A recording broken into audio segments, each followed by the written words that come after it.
Hello നമസ്കാരം. അപ്പം ഞാൻ വീണ്ടും ഒരു വീഡിയോ ആയിട്ട് വന്നിരിക്കുക. ഇന്നിപ്പോൾ നമുക്ക് തേനീച്ച അതിൻ്റെ വളർച്ചാകാല സംരക്ഷണം എങ്ങനെയാണ് തുടങ്ങേണ്ടത്, എങ്ങനെയാണ് ചെയ്യേണ്ടത്. അപ്പോൾ ഇവിടെ ഒരു നോക്കാതെ കിടന്ന ഒരു പെട്ടിയുണ്ട്. അപ്പോൾ അതിനെ നമുക്കൊന്ന് നന്നാക്കി എടുക്കാം. നോക്കാതെ കിടക്കുന്ന പെട്ടികൾ ഇങ്ങനെ പലർക്കും ഉണ്ടാവും. നമുക്ക് ഇതിനെ മെയിൻറ്റെയിൻ ചെയ്യാതെ മഴക്കാലത്തൊന്നും നോക്കാതെ വന്നു. ഇനിയിപ്പോൾ ഓഗസ്റ്റ് മാസം ഒക്കെ പകുതിയൊക്കെ ആയി. ഇത് കഴിഞ്ഞാൽ ഇനിയിപ്പോൾ സെപ്റ്റംബർ അടുത്ത മാസം തൊട്ട് ഇതിനെ ഡിവൈഡ് ചെയ്യാനും റാണിയെ പുതുക്കാനും ഡിവൈഡ് ചെയ്യാനും ഒക്കെ തുടങ്ങേണ്ട. അതിന് മുന്നൊരുക്കമായിട്ട് കുറച്ച് കാര്യങ്ങൾ നമ്മൾ ചെയ്യാണ്ട്. അപ്പോൾ ഇങ്ങനെ അൺഹെൽത്തി ആയിട്ട് കിടക്കുന്ന പെട്ടികൾ, അതായത് അതിൻ്റെ അടകളൊക്കെ മോശമായിരിക്കും, ഇതിനകത്ത് അട പുതുക്കിയിട്ടുണ്ടായി, അല്ല പഴയ അടകളായിരിക്കും. അങ്ങനെയുള്ള പെട്ടികളെയൊക്കെ നമുക്ക് നന്നാക്കി എടുക്കേണ്ട, അതിനെ പിരിക്കാനൊക്കെ ഡിവൈഡ് ചെയ്യാനൊക്കെ തയ്യാറാക്കി എടുക്കേണ്ട സമയമാണ്. ഈ സമയത്താണ് ഇതിന് നമുക്ക് വേണ്ട കാര്യങ്ങളൊക്കെ ചെയ്തു കൊടുത്ത്, അതായത് ഇതിന് പഴയ അടകളൊക്കെ വെട്ടിമാറ്റി പുതിയ അട കെട്ടാനുള്ള സൗകര്യങ്ങളൊക്കെ ചെയ്തു കൊടുത്തുകൊണ്ട് നമുക്കിതിനെ ഹെൽത്തി ആക്കി എടുക്കണം. അതിന് ശേഷമാണ് നമുക്ക് അതിനെ ഡിവൈഡ് ചെയ്യുകയും അതിനെ പിരിക്കുകയും റാണിയെ പുതുക്കുകയും റാണിയെ കൊന്ന് കളഞ്ഞ് പുതിയ റാണിയാക്കണം. ഇപ്പോൾ പഴയ റാണി ഹെൽത്തി ആയിരിക്കില്ല, ഒരു വർഷം ഒക്കെ കഴിഞ്ഞ റാണികളായിരിക്കും. അപ്പോൾ ഈ റാണിയൊക്കെ മാറ്റി റാണിയെ പുതുക്കി അട പുതുക്കി ഇതിനെ ഡിവൈഡ് ചെയ്ത് ആക്കിയെടുക്കണം. അതിന് വേണ്ടിയിട്ടുള്ള പണിയാണ് ഇനിയിപ്പോൾ നടത്താൻ പോകുന്നത്. അപ്പോൾ അതിന് നമുക്ക് നോക്കാം ഈ പെട്ടിയുടെ അവസ്ഥ എന്താണെന്ന് ആദ്യം നോക്കാം. ഇതിനകത്ത് ഈച്ച എങ്ങനെയുണ്ട്, ഹെൽത്തി ആണെന്നൊക്കെ നോക്കാം. അതിൻ്റെ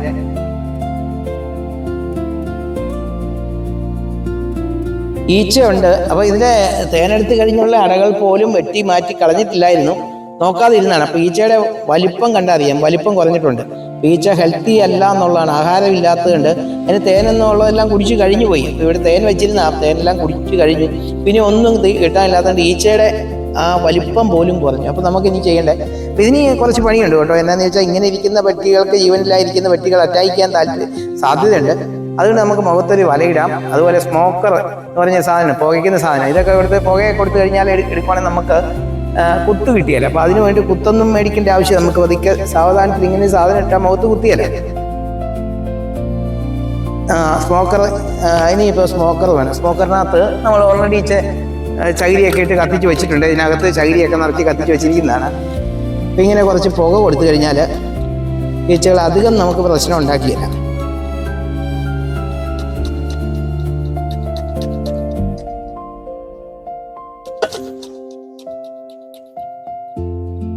അപ്പോൾ ഇതിനെ നമുക്ക് ഈ അടകളെല്ലാം നമുക്ക് ചെത്തി മാറ്റേണ്ടതുണ്ട്.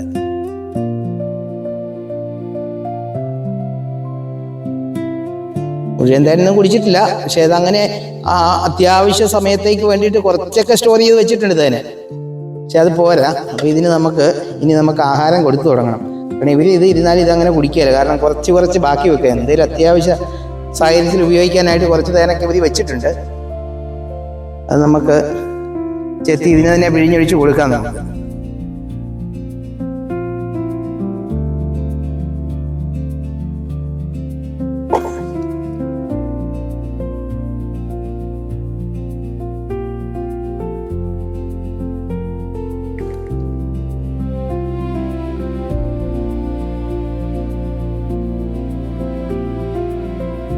ഇതിൻ്റെ അടകളൊക്കെ എടുത്ത് നോക്കണം നമുക്ക്. അടയൊക്കെ എങ്ങനെയുണ്ട്, അടയുടെ ഹെൽത്ത് എങ്ങനെയുണ്ട്. അട കരിഞ്ഞിട്ടൊക്കെയാണ്, ഉണങ്ങിയിട്ട് സൈഡിലത്തെ അടകളൊക്കെ മോശമായിട്ടുണ്ടാവും. അപ്പോൾ ആ അടകളെല്ലാം ചെത്തി മാറ്റി ഇതിന് പുതിയ അട കെട്ടുവാനുള്ള സൗകര്യം നമ്മൾ ചെയ്തു കൊടുക്കണം. അതാണ് നമുക്ക് ചെയ്യേണ്ടത്, ഈ സമയത്ത് ചെയ്യേണ്ടത്. അപ്പോൾ ഇതിൻ്റെ ഇടയ്ക്ക് ചിലപ്പോൾ ഒരുപക്ഷേ മെഴുകുഴുവൊക്കെ ഉണ്ടാവും. അതിനെല്ലാം നമുക്ക് നീക്കം ചെയ്ത് ക്ലീനാക്കി പെട്ടിയെല്ലാം ക്ലീനാക്കണം. ഉണ്ടോ, ഇതെല്ലാം ഇങ്ങനെ ഇരിക്കുന്നെല്ലാം നല്ലപോലെ ക്ലീനാക്കുക. ഈ കത്തി, തേയുടെ കത്തി അതിന് വേണ്ടിയിട്ടൊക്കെ ഉപയോഗിക്കാം നമുക്ക്.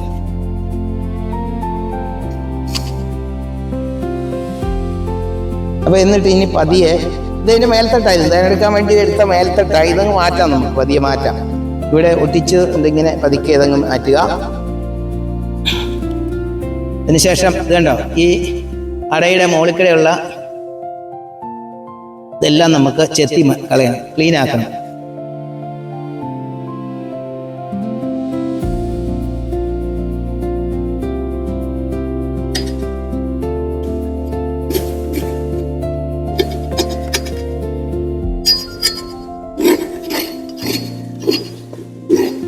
ഇനിയിപ്പോൾ ഒരു 2-3 തവണ ദിവസമൊക്കെ ആഹാരം കൊടുക്കുവാണെങ്കിൽ നല്ലതാണ്. കാരണം നമ്മളിപ്പോൾ പഴയ അടകളൊക്കെ ചെത്തി മാറ്റുക. നോക്കാം,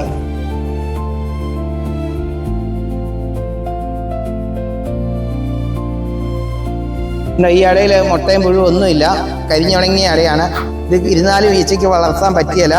ഇതിനകത്ത് മുട്ടയിടിയല്ല, റാണി മുട്ടയിടിയല്ല. അപ്പം ഈ അട നമുക്ക് ചെത്തി മാറ്റാം. ഇതുപോലെ മോശമായിട്ടുള്ള അടകളൊക്കെ ചെത്തി മാറ്റി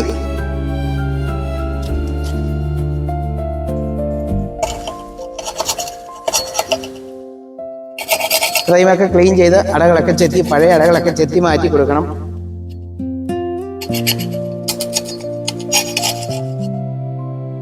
ആ ഒരട നമുക്ക് ചെത്തി. ഇനി അടുത്ത ഇട നോക്കാം. ഈ ഇടയിൽ കുറച്ച് മുട്ടയും കുഞ്ഞും പുഴുക്കളും ഉണ്ട്, അതുകൊണ്ട് അത് അവിടെ ഇരിക്കട്ടെ. മറ്റേ സൈഡിൽ നമുക്ക് ഒരെണ്ണം കാണും. അപ്പം തക്കാലം ഇത് ഇവിടെ ഇരിക്കട്ടെ. ഇത് അടുത്തയാഴ്ച നമുക്കിത് ഒരു അട കെട്ടിക്കഴിയുമ്പോൾ ഇത് അപ്പോഴേക്കും ഇതിലെ ഇതൊക്കെ കുറച്ച് സീൽഡായ മുട്ടകളുണ്ട്, അതൊക്കെ വിരിഞ്ഞിറങ്ങും. അപ്പോൾ അത് കഴിയുമ്പോൾ അതിനെ നമുക്ക് വെട്ടി മാറ്റാം.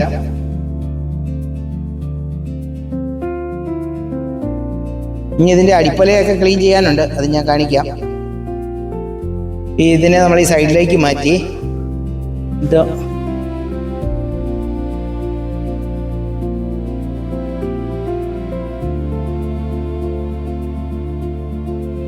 ഇതിൻ്റെ ഇങ്ങേ സൈഡിലുണ്ടായിരുന്ന ഒരട, ഈ അടയും ഇതുപോലെ തന്നെ ഉണങ്ങിയ അടയാണ്, മോശമായിട്ടുണ്ട്.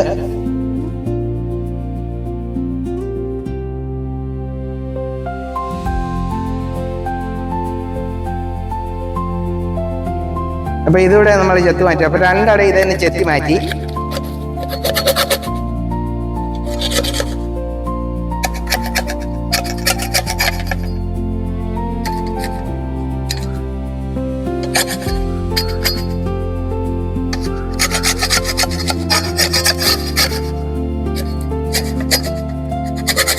ഇതിന്റെ സൈഡ് ഇതിനകത്തൊക്കെ ഇത് കണ്ടോ, ഈ സൈഡിൽ കൂടെയൊക്കെ ഉള്ളതെല്ലാം ഈ മെഴുകിന്റെ അവശിഷ്ടങ്ങളെല്ലാം നമുക്ക് ചെത്തി മാറ്റണം. ഇതൊക്കെ ചെത്തി മാറ്റി ക്ലീൻ ചെയ്യണം. അപ്പോൾ പെട്ടി അത് ക്ലിയർ ആവും. ഇതെല്ലാം നമുക്ക് ചെത്തി മാറ്റി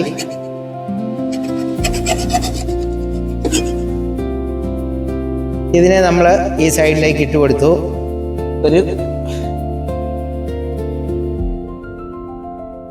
ഇവിടെ 2 ഫ്രെയിം കാലി ഫ്രെയിമായി. ആ 2 ഫ്രെയിം അവിടെ നിൽക്കട്ടെ. എന്നിട്ട് നമുക്ക് ഇതിൻ്റെ പെട്ടി പതുക്കിയെടുത്ത് ആ സൂപ്പറിലോട്ട് വെച്ച് കഴിഞ്ഞാൽ അടിപ്പലക നമുക്കൊന്ന് ക്ലീൻ ചെയ്യാം. എന്താ അടിപ്പലക കണ്ടോ, ഒരുപാട് മാലിന്യമുണ്ട്. കാണിച്ച് കണ്ടോ, ഇതിനൊന്നും കിടക്കാൻ പാടില്ല കേട്ടോ. ഇതെങ്ങനെയാണ് ഇതിൻ്റെ മോശം എന്നുള്ളത്. ഇതുകൊണ്ട് അടിപ്പലക മാലിന്യമുള്ള കൊടുത്ത് ഇതിനകത്ത് പരാഗങ്ങളൊക്കെ ഉണ്ട്. പണ്ട് ഇതൊക്കെ ഇതിനകത്ത് കയറി ഇതിൻ്റെ അടയൊക്കെ ഇതാക്കുന്നത്. അപ്പോൾ ഇത് നമുക്ക് മാലിന്യങ്ങളെല്ലാം ക്ലീനാക്കി കളയാം. ഈ അടിപ്പലയൊക്കെ ഇതുപോലെ ഇതിൻ്റെ മാലിന്യങ്ങളെല്ലാം തൂത്ത് ചേർത്തി കളയണം.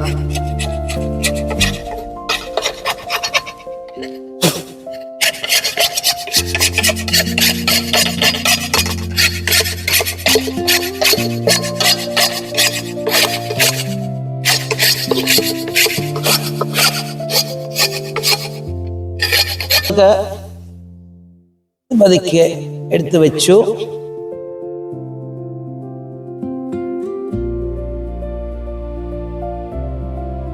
എല്ലാം ഒന്ന് സീറ്റിംഗ് ആക്കി വെച്ച ശേഷം നമുക്ക് അതിൻ്റെ മേൽത്തട്ട് ഒന്നുകൂടെ നമുക്ക് ക്ലീൻ ആക്കാം.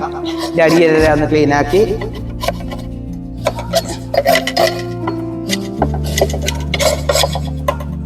അപ്പം ഇനി ആരെങ്കിലും ഈ പെട്ടികളൊക്കെ നോക്കാതെ നമ്മുടെ പറമ്പിലൂടെ കിടപ്പുണ്ടെങ്കിൽ അതിനെയൊക്കെ ക്ലീൻ ആക്കേണ്ട സമയമാണ്. ഇനി താമസിച്ച് കഴിഞ്ഞാൽ ശരിയാകില്ല. ഈ സമയത്ത് അത് ചെയ്യണം. ഇത് ലാസ്റ്റ് ഒരു സമയമാണ്. അടുത്ത മാസത്തോടുകൂടി സെപ്റ്റംബർ പകുതി കഴിയുമ്പോഴത്തേക്ക് ഇതിനെല്ലാം ഡിവൈഡ് ചെയ്യാറാവും. അപ്പം ഇനി നമുക്ക് ഇതിന് ആഹാരം കൊടുക്കുന്ന ഒരു പണിയുണ്ട്. അതിന് വേണ്ടിയിട്ട് നമുക്ക് ചിരട്ട എടുത്ത് വെക്കാം. ഈ തേങ്ങ ചെറിയ ചിരട്ട, ഇവിടെയൊക്കെ വലിപ്പമുള്ള ചിരട്ടയാണ് നല്ലത് കേട്ടോ. നല്ല വലിപ്പമുള്ള ചിരട്ട. ഒരു 250 ഗ്രാം പഞ്ചസാര ലായനി കൊടുക്കാൻ വേണം. അപ്പം അതിനുള്ള വലിപ്പമുള്ള ചിരട്ടയാണെങ്കിൽ നല്ലതാണ്. അപ്പം ഇങ്ങനെ ഒരു 250 ഗ്രാം തേനോ അല്ലെങ്കിൽ തേനിന് പകരമായിട്ട് കരിമ്പ് ജ്യൂസോ പഞ്ചസാര ലായനിയോ ഒക്കെ കൊടുക്കാം. അപ്പം നമുക്കിവിടെ തേനുള്ളതുകൊണ്ട് നമ്മൾ തേനാണ് ധാരാളമായിട്ട് കൊടുക്കുന്നത്. ഇതൊന്നും നമുക്ക് തേനായിട്ട് എടുക്കാനല്ല കേട്ടോ. ഇത് തേനായിട്ട് തേൻ കൊടുത്താലും തേൻ തിരിച്ച് കിട്ടിയൊന്നുമില്ല. ഇതതിന് ആഹാരത്തിന് വേണ്ടി മാത്രം കൊടുക്കുന്നതാണ്. അപ്പം ഇങ്ങനെ വെക്കുമ്പം ഇത് മറിഞ്ഞു പോകാതിരിക്കാൻ 2-3 കല്ലൊക്കെ എടുത്ത് തടവ് വെക്കണം. ഇങ്ങനെ നമ്മളിവിടെ അതിൻ്റെ മേൽത്തട്ടും വെച്ച് കഴിഞ്ഞാൽ നമുക്ക് ഇതിന് ഇനിയിപ്പോൾ ആഹാരം കൊടുക്കണം. ഈ പുതിയ അട കെട്ടണമെങ്കിൽ ഇതിനെ മെഴുക് ഉൽപ്പാദിപ്പിക്കണം എന്നുണ്ടെങ്കിൽ 1 കിലോ മെഴുക് ഉൽപ്പാദിപ്പിക്കാൻ വേണ്ടി 15 കിലോയോളം തേൻ ഇത് കഴിക്കണം. 1 കിലോ മെഴുകൊന്നും വേണ്ട, കുറച്ച് മെഴുക് മതി. ഇപ്പോൾ 50 ഗ്രാം 100 ഗ്രാം മെഴുകുണ്ടെങ്കിൽ ഈ അടകളൊക്കെ കെട്ടാൻ പറ്റും. അപ്പോൾ അത്രയും മെഴുക് ഉൽപ്പാദിപ്പിക്കണേ. അതുപോലെ ആഹാരം കൊടുത്താൽ മാത്രമേ ഇതിനിപ്പം മെഴുക് ഉൽപ്പാദി ഇത് പണിയാൻ പറ്റുള്ളൂ. ഇപ്പോൾ കുറച്ചൊക്കെ ഇവിടെ നിന്നൊക്കെ തേൻ കിട്ടും. ഇതുണ്ടോ ചെറിയ ചെടികളൊക്കെ ഒന്ന് നോക്കി. ഇതുണ്ട് ഇതുപോലെ ചെറിയ ചെടികളൊക്കെ പൂത്തിട്ടുണ്ട്. ഈ ചെടികളിലെല്ലാം ഇതുപോലെ കാണുന്ന ചെടികളിലെല്ലാം തേനും പൂമ്പൊടിയൊക്കെ ഉണ്ട്. കുറച്ചൊക്കെ കിട്ടും, എന്നാലും അതിന് സഫീഷ്യൻ്റ് ആയിട്ട് കിട്ടിയില്ല. കാരണം മഴയുള്ളതുകൊണ്ട് മഴ പെയ്ത് കഴിഞ്ഞാൽ ഇതിൻ്റെ തേനൊക്കെ ഒഴുകിപ്പോവും. അപ്പം അതുകൊണ്ട് പകരത്തിന് നമുക്ക് എന്തായാലും കുറച്ച് തേന് കൊടുക്കണം. നമ്മളേതായാലും ഇവരുടെ തേൻ എടുത്തതല്ലേ, അപ്പം നമുക്കൊരു കുറച്ച് തേൻ ഇവർക്ക് കൊടുക്കാം. അതിനായിട്ട് നമുക്ക് കാര്യം ചെയ്യേണ്ടത് എന്താണെന്ന് വെച്ചാൽ നല്ല തേങ്ങ ചെറിയ ചിരട്ട. ഇത് കണ്ട തേങ്ങ ചെറിയ നമുക്ക് ഗ്രിപ്പ് കിട്ടും. ഈച്ചയ്ക്ക് വീണ് പോയല്ല, ഇതിനകത്ത് വീണ് പോയല്ല. അപ്പം അതിനകത്തേക്ക് നമുക്ക് ഒഴിച്ചിട്ട് ഇങ്ങനെ 2-3 കല്ലൊക്കെ വെച്ച് തടവെച്ച് 2-3 കല്ലൊക്കെ തടവെച്ചിട്ട് നമുക്ക് ഈ രീതിയിൽ വെച്ച് കൊടുക്കാം. ഇനി നമുക്ക് ഇച്ചിരി തേൻ ഒഴിച്ചു കൊടുക്കാം.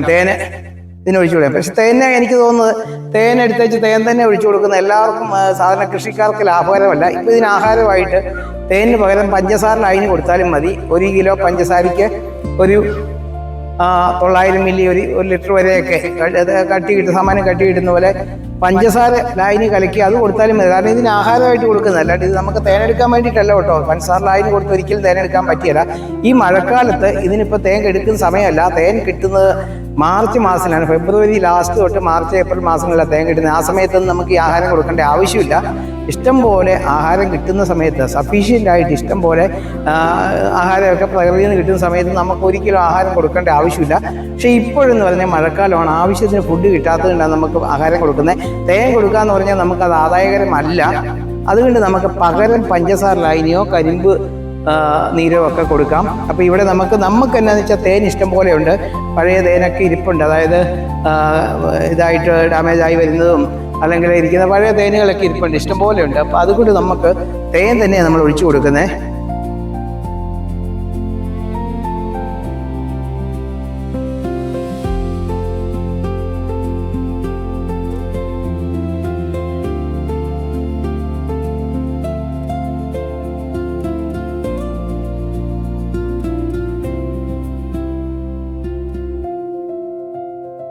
ഈച്ചയ്ക്ക് ഒരു സന്തോഷമാട്ടെ. ആദ്യം നമുക്ക് തേനൊഴിച്ച് കൊടുക്കാം കേട്ടോ. പിന്നെ തേനൊഴിച്ച് കൊടുക്കുന്നുണ്ട്. ഇത് നമുക്കൊരു 1 ഇടവിട്ട ദിവസം ഇത് ആവർത്തിക്കുകയാണ് നല്ലത്. ഇപ്പോഴൊന്ന് ഈ 2 ഇട കെട്ടാനുണ്ടല്ലോ, അത് കെട്ടി വരുവോളം നമുക്ക് ഇച്ചിരി കൂടുതൽ ചൂട് ആഹാരമൊക്കെ ഉണ്ടെങ്കിൽ നല്ലതാണ്. അത് 1 ഇടവിട്ട ദിവസം കൊടുക്കുകയാണെങ്കിൽ ഈച്ചകൾക്ക് കൂടുതലായിട്ട് പെട്ടെന്ന് തന്നെ അട പണിയാനൊക്കെ ഉള്ള ഒരു ഇത് കിട്ടും.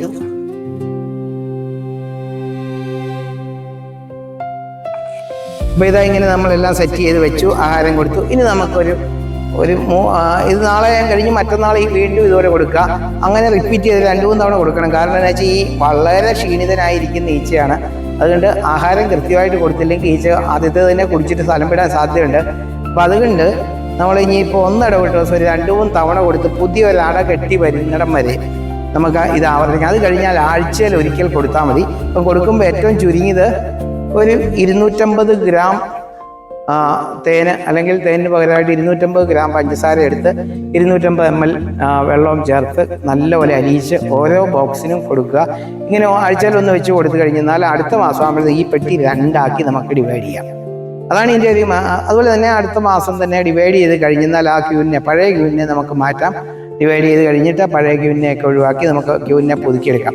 അതൊക്കെ നമുക്ക് അടുത്ത വീഡിയോയിൽ നമുക്ക് കാണിക്കാം.